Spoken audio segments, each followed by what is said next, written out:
Ceritakan secara lengkap sebelum beternak bebek hingga akhirnya terjun ke usaha ini. Oh, sebelum beternak bebek dulu itu apa ya, beternak lele. Sebelum bebek lele, terus akhirnya beralih ke bebek. Jadi dulunya lele dulu. Lagi. Bagaimana proses awal ibu memulai usaha peternakan bebek ini? Mulai dari ide awal, modal usaha, hingga langkah-langkah yang dilakukan sampai usaha ini bisa berjalan. Awalnya dulu kan dari lele terus ke bebek. Karena apa? Karena dari orang tua. Jadi bapak dulu itu usaha bebek, lumayan banyak ya. Akhirnya anak-anaknya semua otomatis meniru. Terus usaha bebek aja.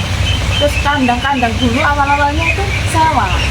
Sebelum punya sendiri itu sewa. Terus modalnya dari mana? Ya awal-awal kita ambil pinjaman di bank. Sampai akhirnya sekarang bank sudah lunas, kita berdiri sendiri. Lanjut. Mengapa ibu memilih usaha bebek dibanding usaha ternak lainnya? Dan apa yang membuat usaha ini dianggap memiliki potensi yang menjanjikan? Yang pertama karena usaha turun-temurun, yaitu dari bapak dulu, terus kita diturunkan ke anak-anaknya. Terus yang kedua lingkungannya yang mendukung, karena banyak yang ternak bebek, jadi kita itu seperti apa ya, karena ternak bebek itu kan nggak mudah ya, kita nggak bisa sembarangan tempat buka kandang, karena yang pertama ada polusi bau, otomatis dari masyarakat sekitar mereka akan protes. Tapi kalau sudah memang apa ya, memang satu wilayah ini didominasi peternak bebek, kita lebih mudah untuk usaha bebek. Itu aja. Bagaimana perkembangan usaha ini dari awal berdiri hingga sekarang, baik dari segi jumlah ternak, pendapatan, maupun perubahan sistem pengelolaannya? Yaitu dulu awalnya kan memang sewa ya, sebelum punya kandang, karena untuk membangun kandang itu nggak sedikit biayanya, otomatis kan besar. Di awal-awal kita modalnya terbatas ya, kita sewa dulu. Setelah sewa, kemudian kita apa ya, ternak bebeknya juga nggak langsung banyak. Kita mungkin berawal dari 100 ekor, kemudian nggak 100 ya, 200 ya, karena satu kandang itu biasanya muat sampai 200 kita nambah lagi, ada modal, kita tambah sampai bisa 1000 sampai 3000 ekor. Kalau sistemnya itu ya setiap apa ya, setiap harinya memang kita amati ya, misalnya bebek ini butuh apa, oh ini kayak gini ya, misalnya ini apa ya, alasnya ini kan awalnya nggak seperti ini, awalnya itu kayak gini apa, dari bambu. Tapi untuk bebek yang masih kecil, apa istilahnya meri ya, itu kalau ditaruh di bambu mereka kan kakinya itu loh masuk gitu ya. Akhirnya makanya harus diganti alas yang membuat apa ya, bebek itu bisa hidup, nggak keblosok gitu loh. Terus kenapa kandang-kandang ini kan di atas loh, ada yang di bawah loh kandang itu. Ini tapi kita bangun di atas supaya bersih. Jadi kotorannya ada di bawah, bebeknya di atas. Kita juga nggak terlalu bau kan. Gitu. Kalau yang lain mungkin kan di bawah. Kalau di bawah itu kotor gitu. Makanya kita bangun di atas. Jadi Bisa dijelaskan secara rinci bagaimana proses perawatan bebek setiap harinya, mulai dari pemberian pakan, kebersihan kandang, hingga penanganan kesehatan bebek. nah ini untuk perawatan bebek, yang pertama yang nggak boleh telat itu adalah minum. Makanya saya bikin sistem minum ini mengalir terus, nggak kita refill ya. Jadi selama apa ya, setiap hari ya, selamanya, karena ini kita dari tandon langsung ngalir ke sini, jadi kita nggak manual ngasih satu-satu, ini langsung terpusat dari sini langsung nyebar seluruh kandang. Makanya kita bikin otomatis supaya apa, nggak terlambat. Kalau telat minum, perkembangan bebek juga nggak bisa maksimal. Yang kedua, kebersihan bebek. Nah, makanya kita bangun kandang di atas supaya bersih. Amonia dari kotoran itu mengandung zat-zat yang ternyata bisa mengganggu kesehatan bebek. Kemudian pakan ya, pakan harus teratur. Setiap hari itu biasanya tuh sehari 2 kali ya. untuk pemberian pakan pagi sama sore.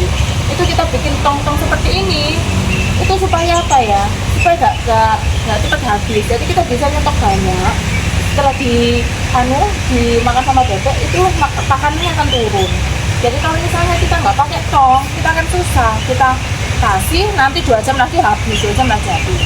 Makanya kita kasih tong supaya bisa nyetok lebih banyak pakan. Ada lagi?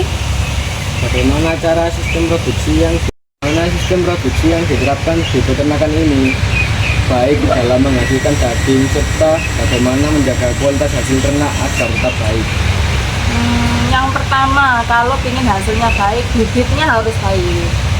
Jadi dari pemilihan bibit ya. Kalau kita kan ada 2, kita memperoleh bibit itu dari mana? Dari rumahan, industri rumah sendiri. Kemudian kita dari pabrik. Nah, yang dari pabrik itu biasanya lebih bagus karena memang disortir dan harganya lebih mahal.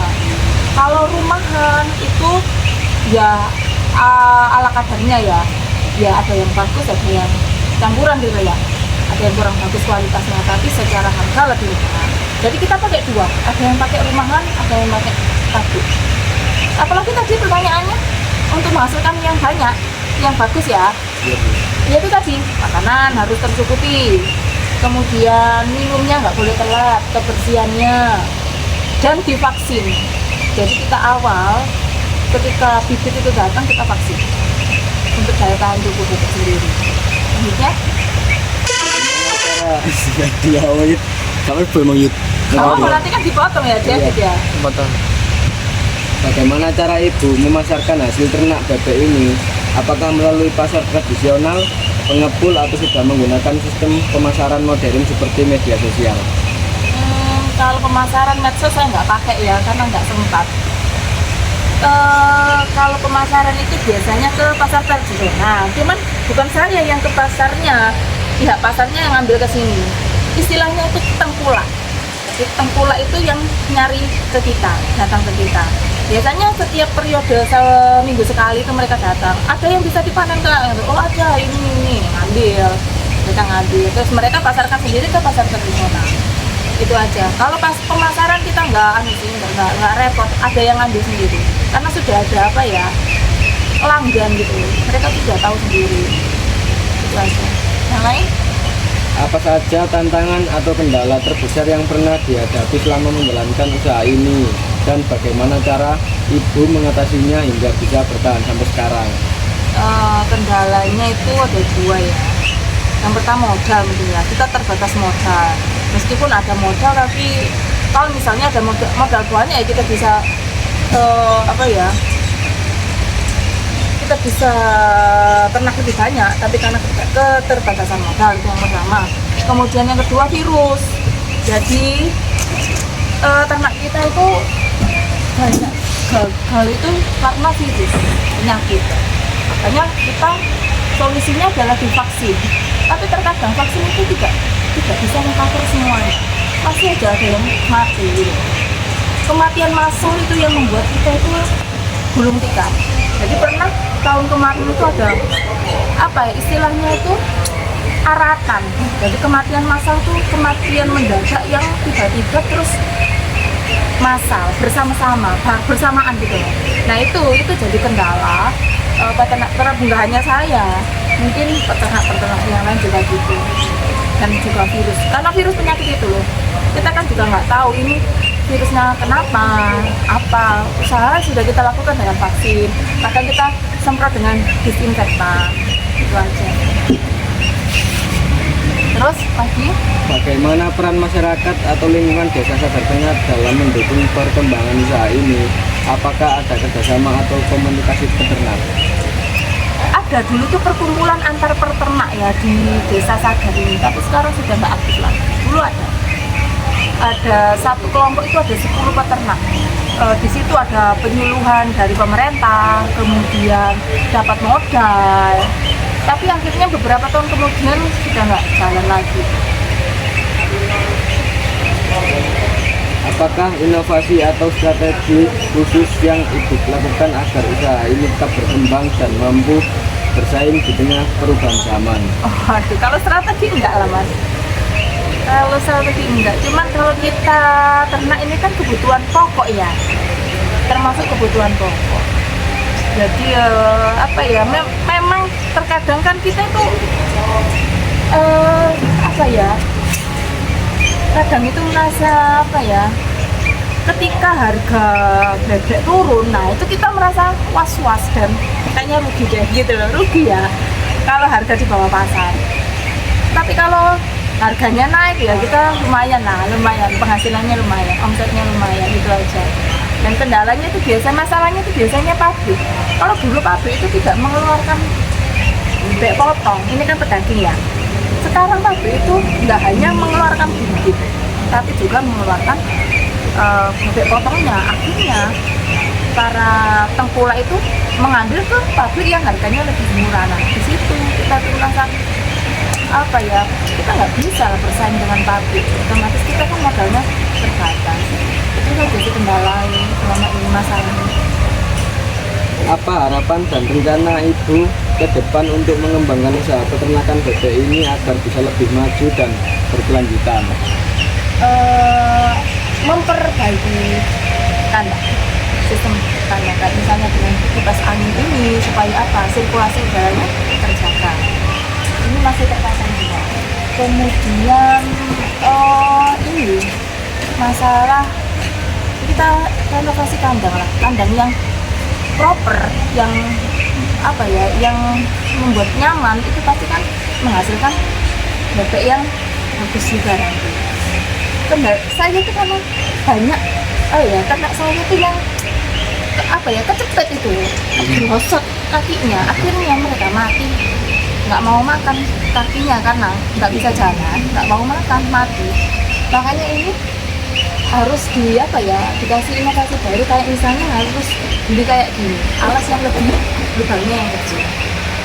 Otomatis ini kan biaya juga, ini bayangkan berapa luasnya pakai ini, sementara semeter aja harganya lumayan mahal ya. Itu aja sih kok, kalau mau inovasi ke perbaikan kandang, mungkin kedepannya akan saya ganti ini semua pakai plastik. Ada lagi? Apa pesan yang ingin Ibu sampaikan kepada generasi muda atau masyarakat yang ingin memulai usaha, khususnya di bidang peternakan bebek? Jangan takut mencoba hal-hal baru. Kalau misalnya mas-mas ini kan sekolah, di sini kan lulus.